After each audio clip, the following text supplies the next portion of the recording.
Besarnya produksi industri alutsista pasukan sekutu saat Perang Dunia Kedua membuat blok Axis kewalahan. Kita akan bahas besarnya industri mesin perang sekutu saat Perang Dunia Kedua, di mana hal tersebut menjadi salah satu faktor kekalahan Jerman dan kawan-kawannya dari blok Axis. Halo guys, balik lagi bareng Miniatur War. Oh ya, buat kalian yang suka topik perang dunia, mesin perang, sejarah, bisa banget gabung di WhatsApp Group. Klik link pada deskripsi ya. Kuantitas versus kualitas.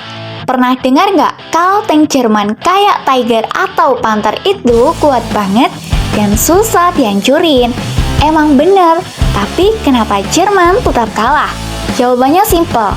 Logistik dan produksi. Pas Jerman bikin satu tank canggih yang ribet, Amerika Serikat tinggal copy paste ribuan tank di pabrik. Nah, hari ini kita bakal bahas gimana gila-gilanya industri tank sekutu pas Perang Dunia Kedua, dan let's go! Amerika Serikat, pabrik mobil jadi pabrik tank. The Big Change. Pada tahun 1940, Presiden FDR bilang Amerika harus jadi arsenal of democracy. Apa artinya? Pabrik mobil raksasa kayak Ford, Chrysler, dan GM disuruh stop bikin mobil sipil. Semuanya ganti haluan bikin tank. M4 Sherman, si rice cooker legendaris. Bintang utamanya adalah M4 Sherman. Nah, tank ini nggak secanggih Tiger, tapi didesain buat diproduksi massal. Dan totalnya hampir 50.000 unit bro, bandingin sama Tiger yang cuma dibikin sekitar 1.300 unit.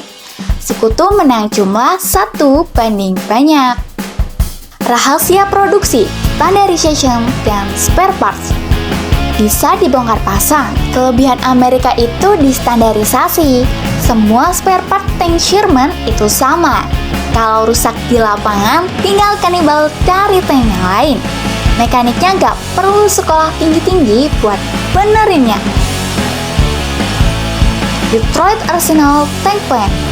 Ini pabrik gila banget, dibangun sama Chrysler. Ini pabrik pertama yang benar-benar pakai metode assembly line. Ban berjalan buat bikin tank segede gaban. Efisien parah. Sekutu lain, Inggris dan Uni Soviet. Inggris punya tank kecil yang keras banget zirahnya dan Cromwell yang lincah.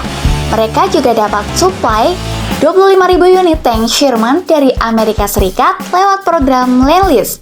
Dan totalnya, Inggris memproduksi sekitar 24.000 hingga 27.000 kendaraan lapis baja tank selama Perang Dunia Kedua. Produksi ini didominasi oleh tipe tank penjelajah cruiser dan infanteri dengan tipe Valentine menjadi yang paling banyak diproduksi, sekitar 8.275 unit. Nah, berikut adalah rincian produksi tank Inggris yang menonjol selama Perang Dunia Kedua. Churchill infanteri sekitar 5.000 unit, Matilda II infanteri 2.987 unit, Cromwell penjelajah 1.000 plus unit, Comet penjelajah sekitar 1.200 unit, Brand atau Universal Carrier sekitar 110.000 unit kendaraan lapis baja ringan. Uni Soviet, sobat kita di timur juga nggak kalah gila. Pabrik di Ural bikin T-34 yang simpel tapi mematikan.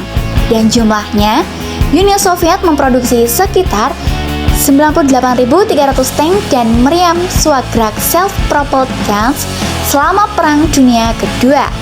Pada tahun 1941 sampai dengan 1945, nah, produksi ini didominasi oleh tank legendaris T-34 dengan lebih dari 65.000 unit hingga 80.000 unit dibangun, menjadikannya tank yang paling banyak diproduksi selama perang. Nah, filosofi mereka sama, bikin sebanyak mungkin dan secepat mungkin.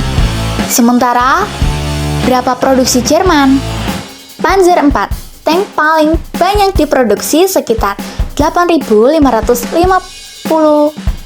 unit dan menjadi tulang punggung pasukan. Stuk 3. Kendaraan tempur lapis baja beroda rantai yang paling banyak diproduksi, 10.086 unit. Panzer II, tank ringan yang diandalkan pada awal perang dengan lebih dari 3.500 unit diproduksi. Tiger I, Panzer VI, tank berat dengan meriam 88 mm sejumlah 1.347. Tiger II, King Tiger, tank berat dengan lapis baja tebal hanya 485 unit yang diproduksi. Panzer I, tank latih yang terpaksa digunakan di awal perang diproduksi 1.893 unit. Produksi tank Jerman seringkali terkendala sumber daya terbatas dan desain yang kompleks, menyebabkan jumlah tank berat yang turun ke medan tempur tidak sebanyak tank sekutu. Ditambah jumlah tank blok Axis lainnya seperti Jepang dan Italia yang jumlahnya terbatas dan kualitasnya sering mengecewakan. Gimana nggak keok blok Axis melawan blok sekutu kalau kayak gitu? Geopolitik dan dampak ekonomi. Ekonomi perang. Ini yang bikin sekutu menang pas pabrik Jerman dibom terus-terusan sama pesawat sekutu. Pabrik di Detroit aman tentram karena jauh di seberang samudra. Produksi jalan terus tanpa hambatan. Legacy. Setelah perang beres, industri ini yang bikin Amerika jadi negara adidaya secara ekonomi dan militer.